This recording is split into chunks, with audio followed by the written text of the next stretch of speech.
I am the Community Development Coordinator for the Calgary Horticultural Society, which is my hat kind of encompasses all things community gardening. So I love to garden with lots of people in large settings. I feel like the classroom sort of fits right in with that. All ages make their way to community gardens.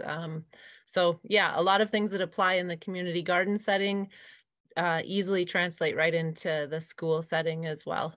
And yeah, again, it's just an awesome place to connect with people, as you know, as teachers. So I wanted to kind of just first start with a very obvious thing, but this is something that I learned in the last year. Although I've been here for 16 years, uh, Calgary can be translated into Old Norse for Cal, which means cold, and Gart, which means garden. So we are essentially a cold garden here. So many of you know this history. We sort of, yeah, it's cold here. Like, let's move on.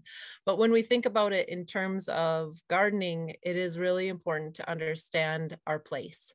And not only that, we have these big, beautiful waterways running through our city.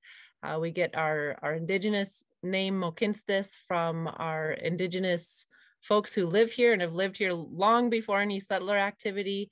And the name also refers to the land, so to the elbow, where the rivers converge. And that water, this river valley, is also really important to how we garden and our, establishing our own little microclimates here in Calgary. So even though some of us may be from here or we've been here a long time, it's good to sort of stop for a minute and realize that actually the name of our place, the features of our landscape all determine sort of the parameters in which we can garden. And not to say that it defines everything solidly, but it just gives us some guidance, and we can always push against those parameters, which I'm in favor of all the time. So what does it mean? It means that we have a lot of crazy weather here. We really basically have the mountains, we have the foothills, we have the prairies, we have this river that runs through our big city. We've got some interesting soil that we have to contend with. So all that adds up to basically unpredictable and often unseasonal weather fronts that come through. In the winter, we'll get really warm weather in the form of Chinooks. In the summer, we're dealing with hail, as this picture shows. This is in my yard last summer, and it wasn't the only time we got that in the middle of summer when, we're all excited to start picking things, and then we get smashed by hail. So indoors is a little bit different, but outside it's a whole other world in Calgary, as you know. And often, it's kind of that blink and you'll miss it type of weather, or you sort of feel like you get all four seasons in one day. So you really have to be of tough stock if you're going to garden outside here in Calgary, and really just all it means is to just rise to the occasion.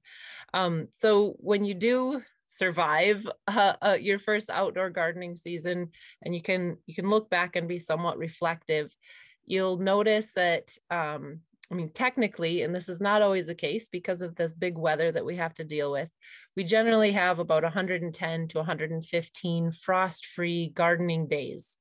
That means we can be outside, being productive, getting plants established, and then eventually seeing them through to maturity and harvest. So it might sound like a lot of time, but again, don't forget, we've got all these things like even just cool summer nights that can really slow things down. Or we've been seeing sporadic sort of anomalous weather, and issues around like wildfire smoke, drought conditions, heat domes. So there's all kinds of stuff. And so depending on, we do get those 115 frost-free days generally, but there's all kinds of stuff to consider as well. And depending on the plants that you want to grow, something like a radish, for example, or lettuce, that can germinate and reach maturity fairly quickly. So 115 days is plenty of time. But if you're looking to grow, that prize giant pumpkin, you're going to have to start stuff inside. And so a quick touch here on indoor growing. And I know that Cheryl covered some of this in previous presentations, and we'll probably come back to this. So I'm sure you'll have a great opportunity to discuss this more. But in the classroom, it's an awesome place to get the garden started. And of course, you're there able to watch everything and incorporate it into your lesson plans. So any of those vegetables, like that giant pumpkin, or any plants really that take 90 days or longer, roughly, would be good candidates for starting inside. And you do that because if you were to plunk those seeds down outside, they're just not going to germinate and have enough time to reach maturity. So you're basically growing a lot of material for the compost pile. So if you really want to get to harvest, you will have to consider some plants starting indoors. Yeah, and when we're inside, the cool part of it is that we replace Mother Nature as much as possible. So we become the controllers of all the atmospheric things. So light, humidity, heat, moisture, airflow, all of that is now up to us. And again, that's a great opportunity to introduce lesson plans or to pull in some science and some observational skills in the classroom, which you wouldn't necessarily be able to do outside, or at least as a controlled environment. Yeah, so really seeding indoors is a bit like following a recipe. If you sort of follow the same basic steps for the most part, for most plants, you'll, and you do as the recipe says, follow these basic steps, you will be able to reach fairly predictable outcomes. And that would result in having a seedling that's ready to transplant outside. So those basic ingredients, which most of you you're probably, it's my understanding that many of you might already be into this. So you've already got these totally down. But for the most part, you're going to need some lighting, whether that's a sunny windowsill or some interior lighting. So full spectrum bulbs, fluorescent lighting, any type of grow light. I would love to field questions around lighting. If you have any questions, I have some experience and some favorites that I'd be happy to talk about. You'll need your pots. So you're going to have to come up with some type of setup for pots. It can be upcycled containers. In this picture, I've got some juice jugs that I've turned into, it's actually this jug here, this type of bottle. I've just cut it in half and made a self-watering pot, which again, I'd be happy to talk more about because I think it'd be awesome in a classroom setting where getting a consistent watering might be a little tricky with vacations and long weekends and things like that. And then below, a little harder to see, but these are newspaper pots. So really a zero investment setup unless you're counting the lights and the shelving. But yeah, a special spot where they're not going to get kicked around or tripped over would be ideal, where they're a little bit protected from heavy foot traffic. You'll need water, of course, and eventually you're going to need some fertilizer. And then not totally necessary, but a good option would to control airflow would be an oscillating fan. And of course, you'll need potting mix. And I'm not saying soil because potting mix is a little bit different in that it's a sterile growing medium. So really, you just need something that the plants can anchor into, and then you'll feed them eventually. Yeah. So you've got your seedlings all ready to go. And you're sort of thinking, now what? This is a point where a lot of us get to, and this is where that learning curve gets a little steep, unless you have your kiddos doing some research or you've done this before. You really kind of go, okay, the seeds have sprouted. They've produced, here on the left, they've produced their seed leaves or cotyledons. These are the first leaves out once the seed sprouts. That's sort of, we're wondering what to do and when to do it, and plants can't talk back when we ask them. So we have to observe them and notice their signs. So this would be one of the cues that the plants are sharing with us for us to start changing our treatment and our maintenance of these seedlings. You'll notice here, these cotyledon seed leaves are pretty nondescript. It'd be hard to tell if this is a tomato plant. I mean, if the label wasn't in there, or a pepper plant, or if it were outdoors, is that a weed seed? So identifying seed leaves is very tough because they're often on a dicot, they're often just sort of oval shaped. On the other hand, once you start to get true leaves, so this plant is still powering through on all the nutrients that were packed into that embryo before it opened up. It's got its own little like complete package, and it's still doing just fine on those nutrients. Once it pushes past these seed leaves and starts to give you truer leaves, and this is quite far along, now we can see, okay, that looks like a tomato plant I've seen before. The leaf profile is a little bit more in line with what we know as a tomato plant. And so again, get your students on some plant ID, pick up some books on plant identification. And again, just through experience, you'll start to know, okay, that's not a weed seed, or, oh, we didn't mix up our seeds. That's an actual tomato plant. And so once you get these true leaves, they're often called, that is what signifies a little change in treatment of this plant. So it's going to be asking for more from us now. So it might be a little bit more light. It might be a little more consistent watering. And definitely it'll be asking for more nutrients because it's run out of what was packed away in that seed coat. And now it's sent out, you know, the first root, the radical going down into the soil. It's looking for additional nutrients. So we're going to have to start feeding these plants. And you can do that in the form of, I really like a liquid feed.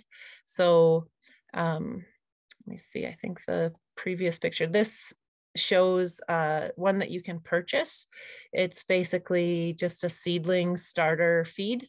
And I even dilute mine. So this is what mine looks like in the first few weeks. If you're unsure what to do, I just recommend you follow the instructions right on the packaging. But I like to dilute mine a little bit until it gets a little farther along. And, you know, you can experiment too. You can try compost tea. You can try worm castings in a water solution. And again, that dilution or that application you could approach that as an experiment. So there isn't one avenue that you're supposed to go down, except that you should be feeding your seedlings a little bit more now, not just water. But there's many different options for what that feed looks like.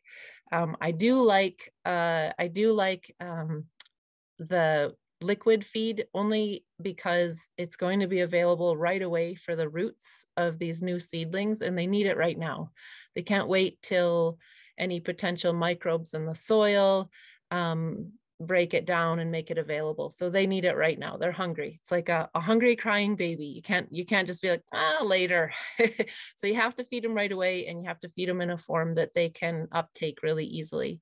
I just mentioned microbes in the soil. And if this were truly only a potting mix soil, there wouldn't be any in there unless the package said they're in there, you know, if it's a mycorrhizal potting mix or something like that. One thing that I do like to do for my own seedlings is introduce some of that microbial activity. These are microorganisms that help break down the organic bits in the soil and make them readily available for the plant roots. I'll put in a little biochar, which is, again, totally optional, and just a handful of worm castings. So I feel like it's fairly safe to put these things in. They're not going to introduce a lot of issues around disease or pests or anything like that. And then they'll give just that little boost of life in the potting mix to start to turn it into soil. So when these seedlings get a little bit bigger, they can start to take advantage of that. And remember, I guess another note on fertilizing, that more is not always better. So a lot of the times we end up like over loving our plants, and that's how they suffer and die.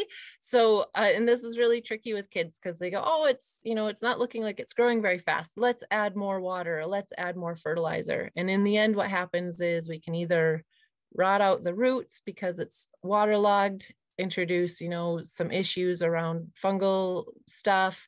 And more fertilizer isn't always better, because these seedlings are going to uptake that really fast, and they're going to go through this intense growth phase, and they won't be able to do it in a natural way, and they'll just get really leggy and weak.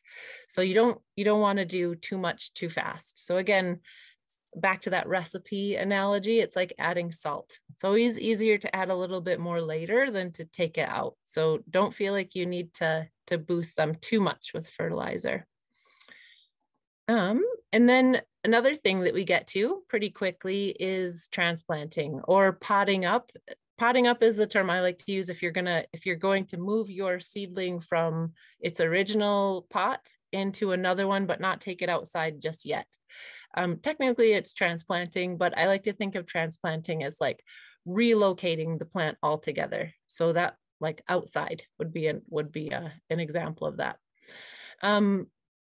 Yeah, so again, you can see here I had 2 tomato plants in one pot. And so you can either just sort of gently like tease them apart so that you're not damaging the roots. When you notice these true, that's got a few set of true leaves now, it's probably time to give these 2 plants their own pot and help them not compete against one another anymore. Or as you can see in this picture, over the years, I've learned to be a little bit ruthless, and I really don't see it damaging the plant. I just used a box cutter.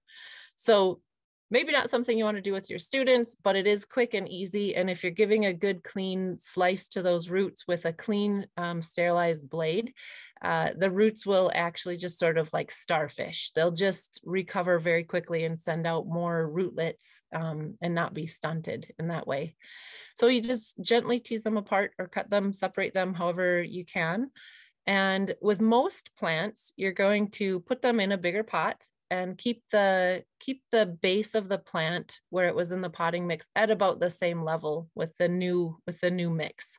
And this is a good opportunity to introduce a little bit more organics into your secondary soil mix. So this is where we can start to call it soil, because these plants are, most of them eventually will be outside. And so they're going to be in this environment where there's a lot of activity. There's a lot of different organisms interacting with them above and below the soil level.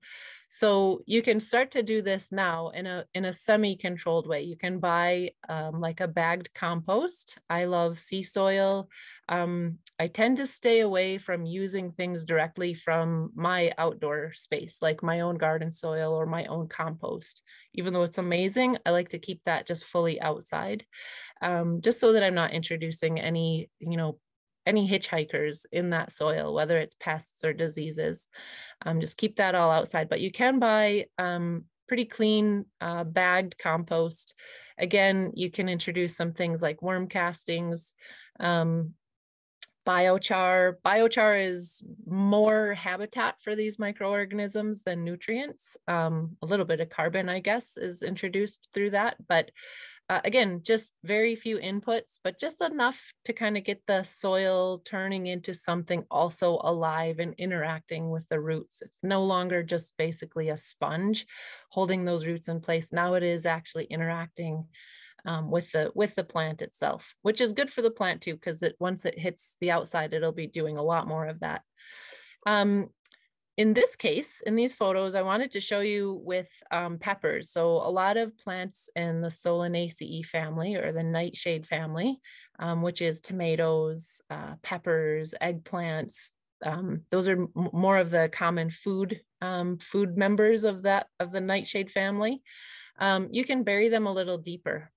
And why do we do this? Like, why would you bother doing something like that? Well, with tomatoes, we've come to realize, and you can see some of them here, there's little hairs along the stems. And those hairs, if in contact with nice, moist soil, will actually turn into roots. So they can morph into roots and help feed and stabilize the plant. So you may have heard about this or do it yourself at home. You can go ahead and bury these plants a little deeper than other types of plants, and they'll respond really well. So with a tomato plant, you can see how deep I've gone here, there's, I'm just coming up to just past the first set of true leaves and bearing like basically most of the stem, or what you would call the stem, below the leaves. And you can see here, I've left just a few sets of true leaves, and it looks kind of wonky with it there sort of like buried deep, but that plant really responded quite well. And then again, when I planted it outside, I buried it deeply again in the garden, and they did fantastic. And if you want to look it up, there's a lot of folks lay their tomatoes sideways, kind of in a trench, and again, just have this top sort of peeking out the top. And it's amazing that these plants adjust, and it strengthens them, and it gets them to be super stable and really productive in the garden.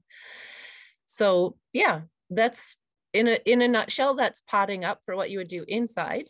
And then outside, I'm going to just go off on a little bit of a tangent, because you don't want to just take those tomato plants right outside and throw them really deep in the ground and call it good. So there's some things to do before you even consider getting plants outdoors. Number one is, if you don't have a garden site, you're going to really have to figure that out way before you've got seedlings going inside the classroom. So ideally you have planning going on well in advance of any growth, whether it's indoor or out. And mainly that's because outdoor gardens, especially in a schoolyard, take a lot of planning and support.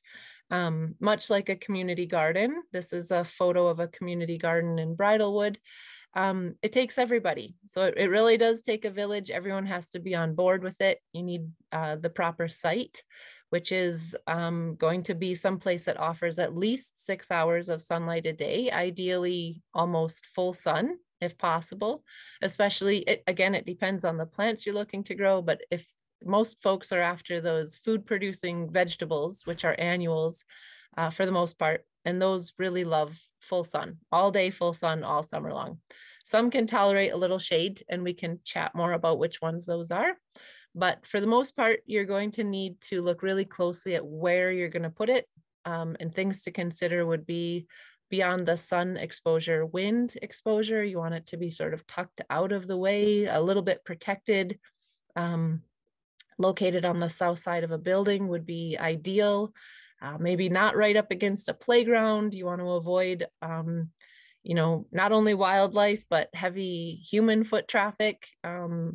Gardens take a beating by some students. They can be just overloved and sort of almost treated like an addition to the playground. So you have to be really careful about how you welcome students in. And some folks have mixed feelings. They're on the fence about fencing, but they can really, like you'll see in this picture, there's a 4-foot fence that generally helps to deter most wildlife and most just sort of folks who are strolling through to pick a few things on their way, whether they garden there or not.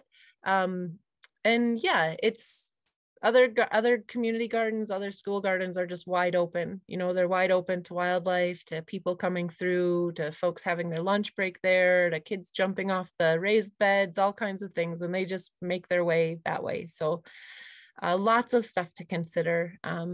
You'll be using tools. You'll need to think about where to store those tools, and of course, how to get water to the site. So ideally close to a hose or a reliable source of water. And then too, it's really important to think, this is super important for schoolyard gardens. We're gone for a large part of the growing season when school's out. So if there's no one there to take care of it, this new living thing that you have outside is going to flounder a bit. And it really, you'll have to either schedule some maintenance crews to come through and do watering and weeding, or have some sort of setup where you'll be able to keep an eye on this garden through the whole growing season, through all those 115 days. And then too, planning on harvest, which is generally right when school's back in and people are busy and you're settling in. Now you're doing all this work around harvesting and processing, and it can be wonderful or it can be overwhelming. So it's just good to plan and know that you're prepared for that so that it can be successful.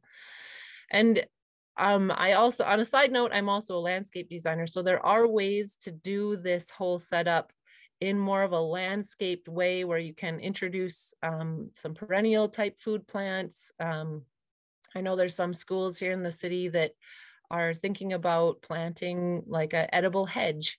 So that's one thing that you start to experiment with that isn't as labor intensive as an annual vegetable garden, but you're still able to observe those plants, have all the same sort of lessons around growing something green and living from a seed or from rootstock, and then right on through to that harvest and that food aspect of it as well. So it's possible, but it takes a little bit more planning and then quite a bit more patience before it can get to that self-sufficient phase. But I'd be happy to talk more about that as well. So back to the indoor plants, they do come outside at some point, unless they're tropicals that you just want to keep inside and just fully, if you've got a living wall or you've got a hydroponic setup, or you're totally dedicated to keeping lights and your indoor maintenance going, most plants end up outside. So we're just going to assume that you've got everything ironed out and you have an outdoor garden space to use, whether that's your own home garden over the summer or you've got a schoolyard garden. The first thing you'll want to do is start to transition these plants outside. And you do this in a slow process called hardening off. And that's basically, you're waiting for the days to reach about 15 degrees Celsius. So sort of before, during, and after our last frost date, which is usually in May sometime. But again, weather is changing like crazy these last few years, so that can fluctuate too. And we can even get, late frosts at night. So we don't want to just throw our tender seedlings outside because they've been in our really supportive, controlled environment inside this whole time. So it would be too much of a shock to just throw them out there. So we harden them off by taking them out outside, usually in a pretty protected spot away from strong wind or curious wildlife. It'd be a shame if squirrels started rooting up your seedlings or sparrows were pulling leaves off your lettuce seeds, your seedlings, and you don't want to put them in full sun. So a lot of people think it's a little bit of it goes against what we think, like, oh, they want to be in the sun. But going outside into Calgary's strong, bright sunlight, direct sunlight would probably burn them. They'd get sunburned, just like we do. After winter, when we, the long sleeves come off, we all usually get a little bit of a sunburn on those first warm days of summer. It's because our sun is really strong. And although these plants do ultimately want full sun, they don't want it right away because indoor lighting can't compare to the sun.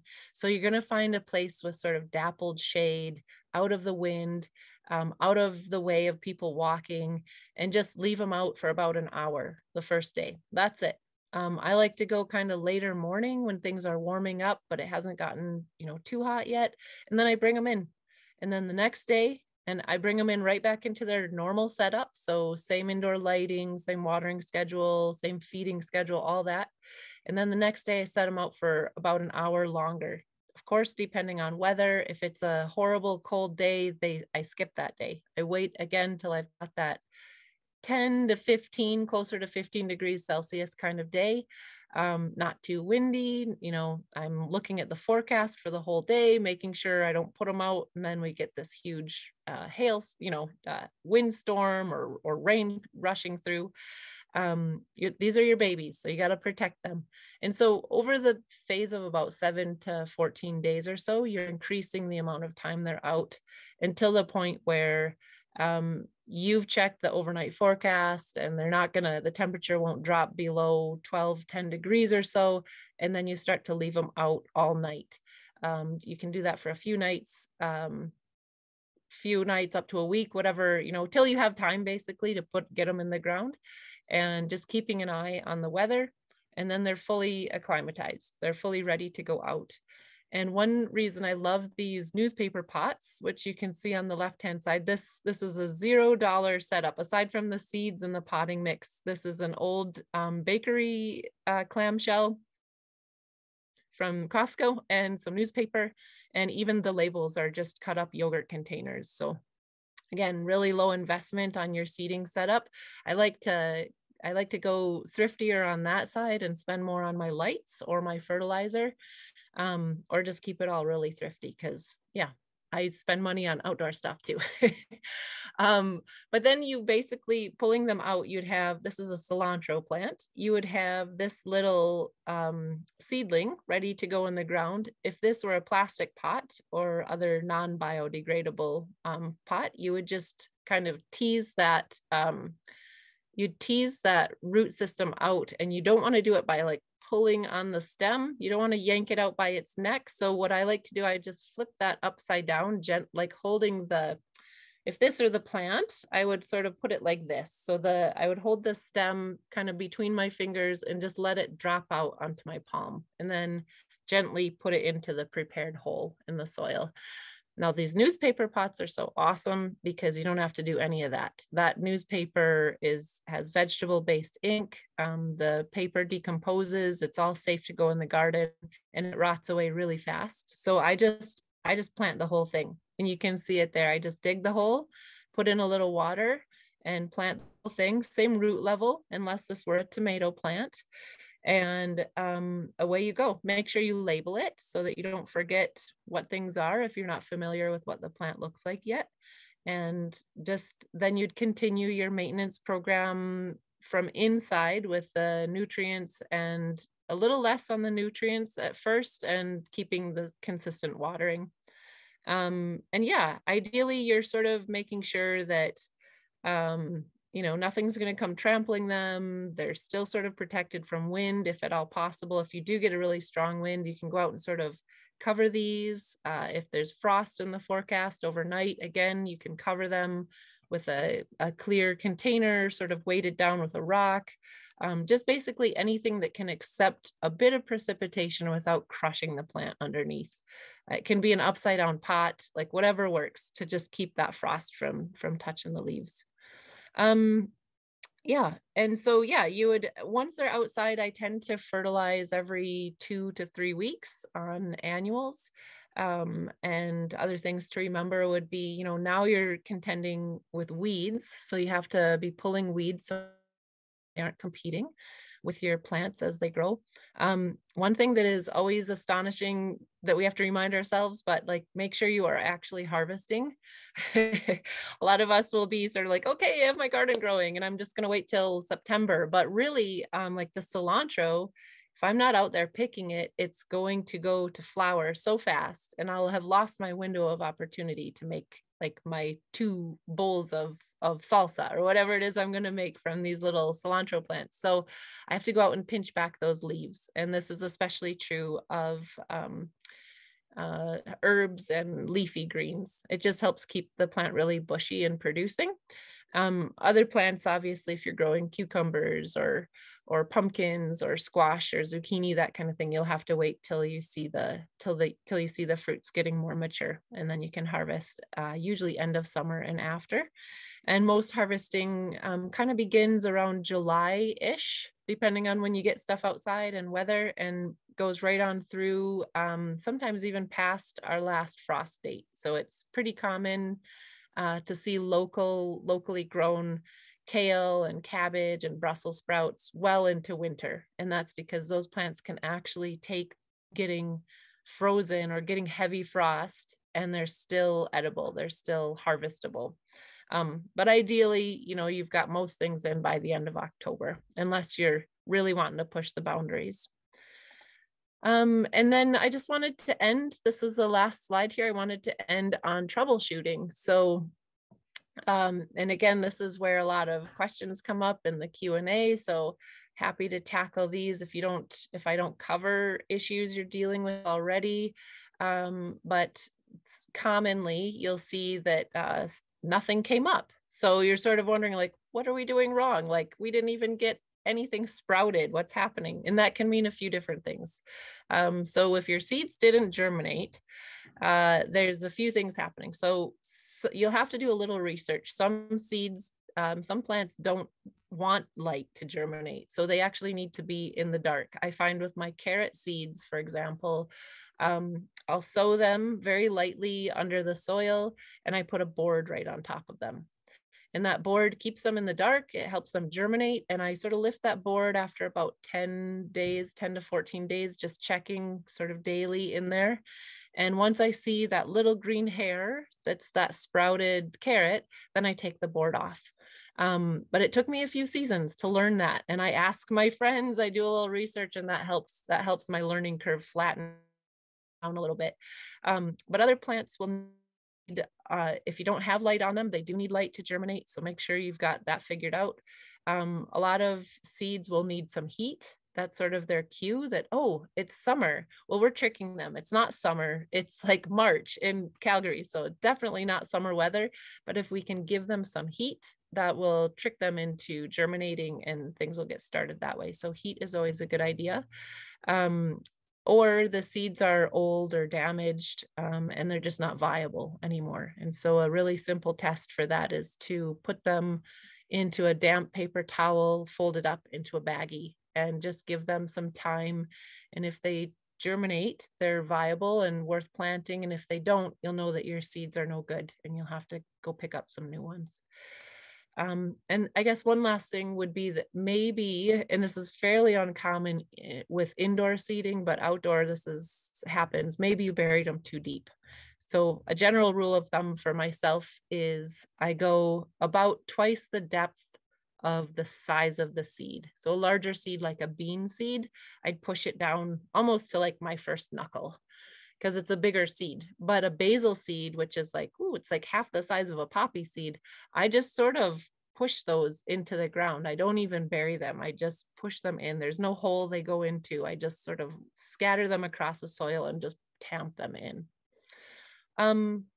All right, I learned a new word today, by the way, etiolated, which is another way of saying leggy. So we see this so often with indoor seedlings, they'll be really leggy, and we don't see it outdoors as much because the sun is doing its job. But when we try to step in and be Mother Nature and be the sun, which is impossible, our indoor lights just don't cut the mustard. So often our seedlings will be really lanky, and it's not necessarily going to kill the plant, but it just means that you've got a really weak plant, and it might take a little bit longer to get adjusted, and you'll lose days, which are basically adding up until harvest. So you want to make sure that that plant is a little lower and not reaching for the light. So you'll see it often on a windowsill setup. If you're just using light that comes through the window, the backside of the tray, those seedlings will all be like arcing and reaching. So you can rotate them, make sure they all get a turn in the front row. And just, if you're not using indoor lights, just know your seedlings are going to be lanky. They'll be etiolated. But if you have lights, you can make sure that you lower those lights. Usually within 4 inches is plenty. Know what kind of lights you have. If they get warm, keep them a little higher off because you don't want to burn or dry out your plants too quickly. But let's say they're like a fluorescent or like a T5 are the ones I have, a full spectrum light. Those can just almost come right to touching. And as the plants grow, I'm keeping my eye on them and I'm moving those lights up. Actually, this year I changed my setup and I have blocks under the tray. So I just take out a block or two to lower the seeds down as they get taller and reach towards the lights. And this will become more challenging when you get closer to like May, because by then the plants are really wanting to be outside and you can't even keep that distance anymore. Also sometimes plants get leggy if they're too crowded. If they're competing too much. So just make sure you haven't seeded things too thickly, or you'll have spindly seedlings.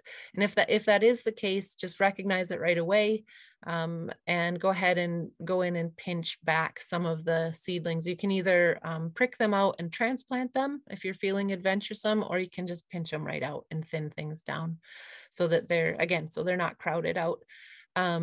When you do get crowding, it can often lead to other problems on this list. So we'll talk about that too, because that has to do with airflow.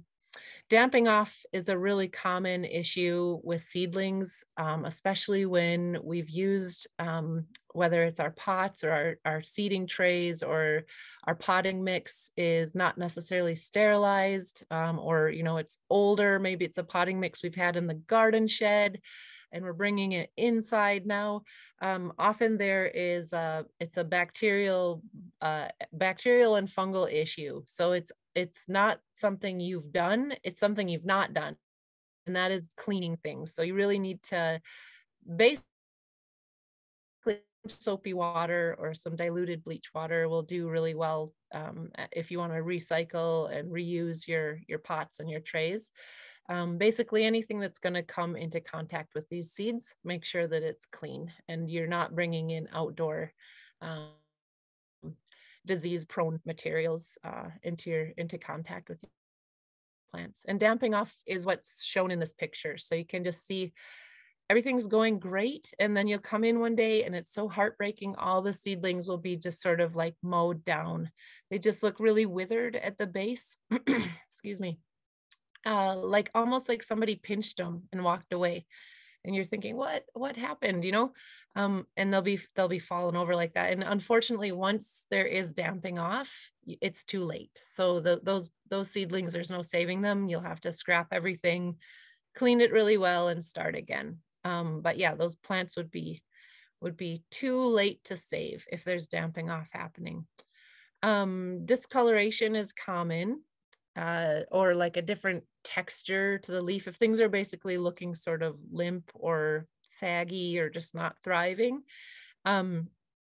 This is often like the question I get where I'm like, oh, I just have to start asking questions then to the person experiencing this, because it's sort of like dealing with a crying baby. You're like, does it need to be changed? Is it hungry? Is it tired? Similar for your plant. So is it getting too much water? Is it not getting enough water? Is it not getting enough light? Are you fertilizing it too much or too little? It can be burnt from the grow lights if they're too low. There can be some disease or pest issues. So it's that process of elimination to kind of figure out what's going on there. And just, I sort of guide people to the maintenance that they're doing with their plants. Just try and err on the side of less. So if you're watering and you're new to watering, you don't know how to do it, just start with a little bit. Just like a wrung out sponge is a great consistency. Get a moisture meter if you're really concerned about it, until you get the hang of it, until you get the feel for it. Otherwise, overwatering is probably the #1 killer of our seedlings. And it's too bad, because we're sort of going, oh, but we want to love these plants, I want to do something and interact, and we put more water in, and then we end up hurting them. So that can be an issue. Mold is another one that we often see, especially when we're using things like the newspaper pots or egg cartons, any sort of paper or cardboard type material will often mold. And generally, just like any other application where we see mold, it usually means poor air circulation and too much water. So cut back on the watering and get some good airflow with that oscillating fan, and it should resolve itself. If it gets really bad, you may have to scrap your setup and start again. But just keep an eye on things. And I almost always get a little bit of mold growing around my newspaper pots, as long as I see it's not affecting the plants themselves. I just use it like a cue that I'm probably watering a little bit too much. I let it dry out just a little bit, and I start to water from below, and that usually helps. And it's there, and it's not bothering me, and it's not harming me or the plant. So I just know it's a reality. But if it gets really bad, you may have to start again. Pests is another big one that people are often having a lot of questions around, and they can look like many different things, but mostly they're going to be flying around or crawling around.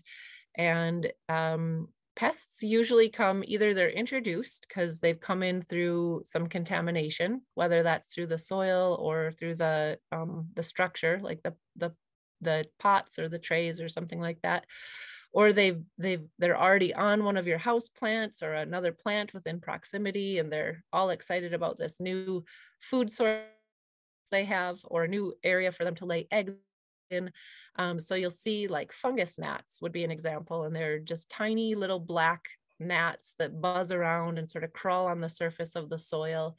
And Again, a lot like mold, they signify something to us. So the plant is usually stressed because we've added too much water, or we're over fertilizing, or we haven't paid enough attention to keeping our stuff clean. So with fungus gnats, for example, I often get them in my home indoor setup, and I have learned to water from below. So I'm not dumping water over the top of the soil or the potting mix. I'm watering at the tray. And also I learned a little trick with fungus gnats in particular. You can, before you start your seeds, well, you've filled your pots with potting mix, and then I top mine with a little bit of sand, like about a centimeter deep. And then I push my seeds in. And generally, fungus gnats do not like crawling through that sand to lay their eggs. And then if they do, they're, the grubs that emerge, the baby fungus gnats can't crawl back through that sand. So that's a little trick. Often you'll see thrips or spider mites or white flies, and these are often just indicative that there's already a stress happening to the plant, and it usually has to do with water. And there's different approaches for each pest. So if you know you're dealing with a certain one, happy to talk about that. You can always pick up some little yellow sticky traps. Those are very helpful, especially for flying bugs. And most of our plants are plagued by flying bugs. Like if you're dealing with aphids, sticky traps, the yellow ones, they think they're a flower and they fly to them and they get stuck to them. And you can pick up a lot of fungus gnats that way. So that can help at least control it for a little bit. Then we've got no growth, or things just don't seem to be growing, they're just growing very slowly. And that can often mean that, although we are inside, it can still be kind of chilly, especially when we're in our early spring indoors. So heat would be the issue there. Things are just too chilly, too cold, and plants, just like us, they're just going to sort of shiver there and not do much. So you can remedy that with some heat mats under your trays, or crank up the heat, or in case you're growing setup with some type of clear plastic or something that will allow the humidity and heat to be sort of more regulated. And then, yeah, again, right back to water and nutrients. You might want to play a little bit with the amount you're giving. You may be giving too much or too little. Drooping and curling leaves, it's a lot like the discoloration or the limp leaves. It can really mean a lot of different things. It could be pests, it could be watering, it could be nutritional. And then often I like to just first, before assuming it's a problem, I like to ask people like which leaves are drooping or curling or turning brown. And often especially when we've got plants kind of in the long haul in our indoor setups, like let's say we've got a tomato plant that's like, we planted it like 5 weeks too early. Well, by the middle of May, before we put it out, it's pretty far along, and the bottom leaves, those first true leaves that came out, they're just shedding their leaves. So then the plant will just sort of shed off some of those older leaves and put all the new energy into growing new leaves. So sometimes it's just natural and it's not a problem at all. So it's good to know, first identify if it is a problem, and then do a little research and find out what you can do about it. But that kind of concludes my presentation on care for indoor seedlings and getting them ready to be put outside. And I would love to turn it over to, let me get back into, sorry, I'm always running my mouse the wrong way and it changes my presentation. Let me get to the end here. We'll just do a quick fast forward to the last slide. So you have our website and you can stay in touch with us. If any questions or ideas pop up beyond this, today, please feel free to get in touch with us and stay in touch and stay in the loop if you've got more things you want to chat about. But I will, I'm just pulling up the chat. It's too hard on my little laptop screen to do the presentation notes and the chat, but I can see we've got a question here. Or a comment from Karen, which is great. And Yeah, I'll read this out loud, or you guys can all see the chat, but I like to say it out loud. We're just starting our garden this year, so congratulations, that's awesome. We have to use elevated planters, but because we cannot get permission for an in-ground garden, but I will take it. That is amazing. And Karen, in a way, maybe I'll stop my screen share here just for a little bit. If anyone needs that website again, I can type it into the chat. You can just Google Calgary Horticultural Society and find us too. The raised beds, if they're truly raised up like a trug planter, so there's actually like airspace below the bed, that can actually be a blessing in disguise if you think about access. So if you ever get some gardeners, some students that are coming in with mobility issues, whether they're in a wheelchair or they're using, you know, I don't know, again, like kids are all different sizes. So sometimes that reach for us is really easy, but for a shorter person, having those beds in the way that you're sort of being forced to have them could actually be a really good thing. It could mean that I'm hoping that the structure of it is set up well for some mobility access, but don't think of it as a bad thing necessarily. And yeah, with gardening outdoors, there are always things that will try and squash our enthusiasm, whether it's Mother Nature or planning or getting permissions and things like this. And it's just really important to understand that green thumbs really develop by not quitting, by not giving up. And then the question is around advice for watering. And I guess I would ask Karen, if you're asking about watering those elevated planters or if it's some other application.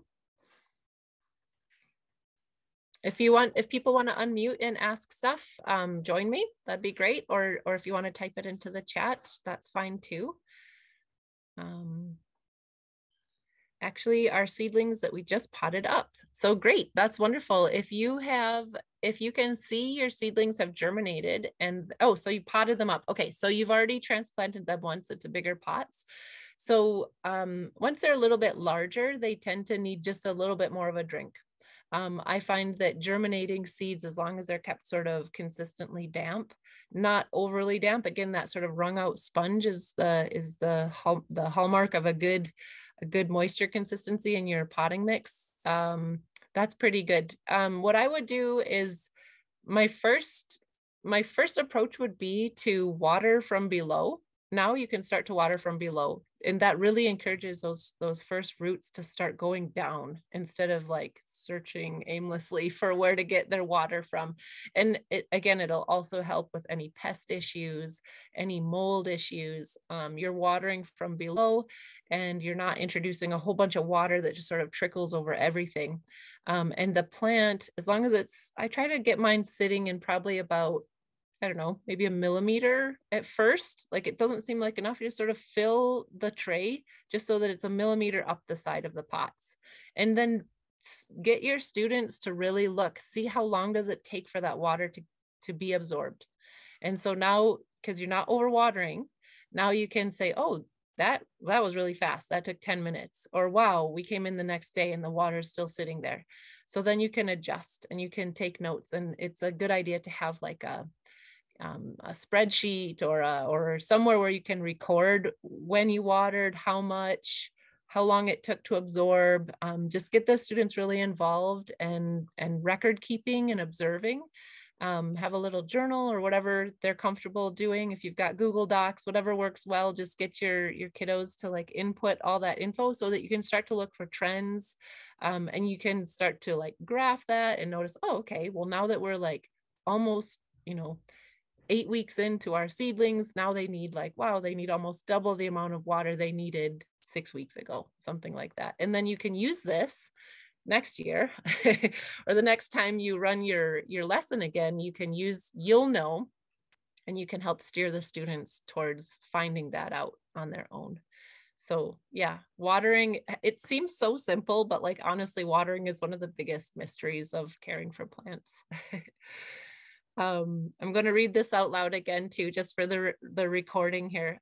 Great, watering from below is what we did for our first water. I just didn't really know how much to put in. 1 millimeter up is great advice. So much observing to do. This will be great. Thank you so much. Yeah. Again, this is one reason I love gardening, is because you're always learning. Like I learned something new every single day. So it's just like small miracles, like fireworks happening when you see people learning for the first time and you get to be part of that. It's really cool. And so the kids are the more observing they can do, the more empowered they will be and the more knowledgeable they'll be to like become their own little teachers. I'm sure they take this all home, and these are like future community gardeners. So good job. Good on you.